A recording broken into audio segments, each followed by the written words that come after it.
Dari STK Wulandari dengan NIM K752442. Di sini saya akan memberikan materi mengenai komunikasi di perkantoran. Nah, mengapa komunikasi di perkantoran itu penting? Komunikasi di perkantoran itu penting karena komunikasi adalah kunci dari seluruh kegiatan di perkantoran, mulai dari pengambilan keputusan, penyelesaian masalah, semuanya memerlukan komunikasi yang terstruktur dan juga profesional. Untuk mengenai komunikasi sendiri, komunikasi adalah proses penyampaian pesan, informasi atau ide dari satu pihak ke pihak lain, baik itu secara verbal maupun non-verbal, untuk mencapai tujuan tertentu. Jadi tidak hanya dari kata-kata, tetapi dari bahasa tubuh, gerak tubuh itu juga merupakan bentuk dari komunikasi. Selanjutnya, untuk tujuan komunikasi yang pertama adalah menyampaikan instruksi kebijakan. Dapat kita lihat seperti atasan yang memberikan instruksi kebijakan pada bawahannya. Dengan komunikasi, maka instruksi dapat dijalankan dengan jelas. Selanjutnya, mengambil keputusan. Dengan komunikasi, pengambilan keputusan dapat lebih terarah karena kita dapat melihat dari sudut pandang orang banyak. Selanjutnya, membangun kerjasama tim. Dengan komunikasi, tim akan lebih terkoordinasi dalam melakukan tugasnya masing-masing. Selanjutnya, untuk menyelesaikan masalah. Untuk menyelesaikan masalah sendiri, yaitu komunikasi diperlukan agar kita dapat melihat perspektif lawan kita yang sedang berselisih dengan kita. Selanjutnya, menjaga hubungan profesional. Dengan komunikasi, maka kita dapat menjaga hubungan dengan atasan, karyawan, dan juga staf-staf lainnya dengan baik. Selanjutnya, untuk jenis-jenis komunikasi, yaitu yang pertama berdasarkan dari bentuknya, ada dua, yaitu komunikasi verbal dan juga non-verbal. Untuk komunikasi verbal, yaitu komunikasi yang dapat dilihat dan dapat didengar, yaitu komunikasi yang keluar dari kata-kata kita. Untuk komunikasi non-verbal adalah komunikasi dari gerak tubuh kita seperti tangan kita, tubuh kita, dan juga lainnya.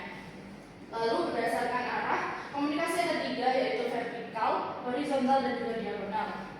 Untuk komunikasi vertikal, yaitu komunikasi yang seperti komunikasi dari atasan dan juga bawahannya, jadi jabatannya itu berbeda.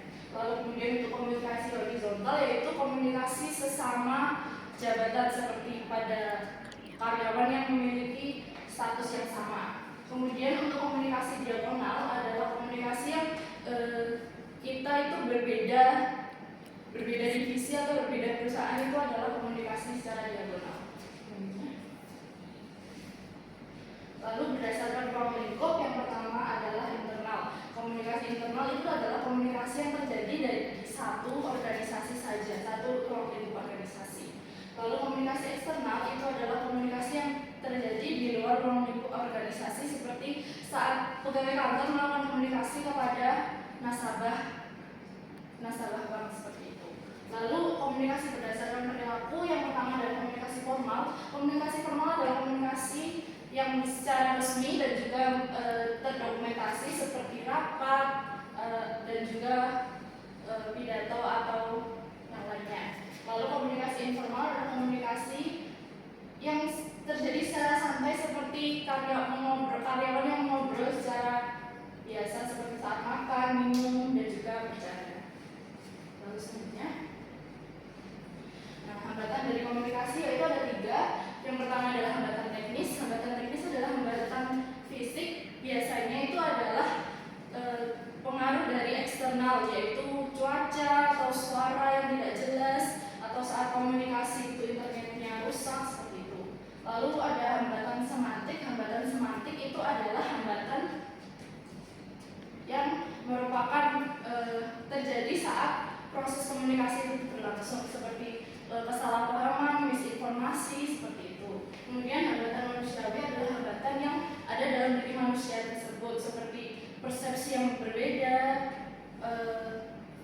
bahasa yang berbeda seperti itu. Next. Nah, etika berkomunikasi di kantor yaitu gunakan bahasa sopan yang jelas. Kita tidak boleh menggunakan bahasa yang kasar untuk komunikasi di kantor. Lalu dengarkan lawan bicara dengan aktif. Kita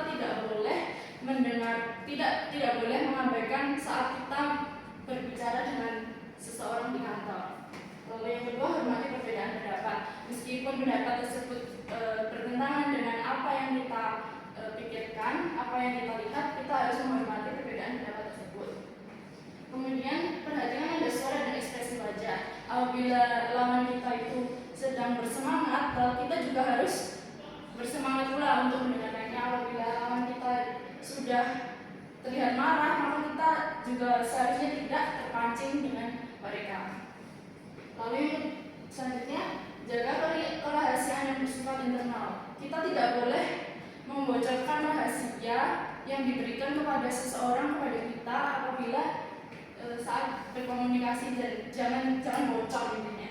Kemudian bersikap terbuka terhadap kritik atau masukan. Jadi jangan menjadi orang yang anti kritik. Saat seseorang mengkritik kita karena perilaku kita, itu kita harus menerimanya. Selanjutnya, sesuaikan gaya komunikasi dengan situasi dan lawan bicara. Misal saat sedang rapat, itu gaya komunikasi kita tidak sama saat kita sedang mengobrol dengan teman kita.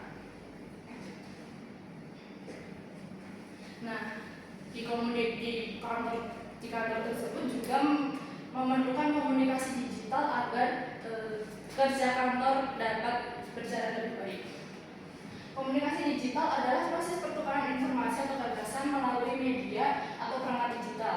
Nah, contoh-contoh dari perangkat digital itu ada, yang pertama adalah Gmail untuk mengirimkan surat-surat digital kepada pihak lain. Yang kedua adalah Google Doc, yaitu untuk menyelesaikan tugas secara real time yang digunakan bersama-sama banyak orang. Kemudian ada Zoom, digunakan saat rapat yang tidak memungkinkan kita datang ke kantor langsung. Kemudian ada WhatsApp yang digunakan untuk mengirim informasi singkat. Nah, untuk ciri-ciri komunikasi digital yang pertama adalah teknologi sebagai media utama. Jadi tanpa teknologi, komunikasi digital tidak akan terjadi. Lalu yang kedua berupa teks, audio atau video. Untuk komunikasi digital tidak hanya dari kata-kata saja, tetapi bisa diabadikan dengan teks, audio, suara, dan juga video kegiatan yang sedang berlangsung.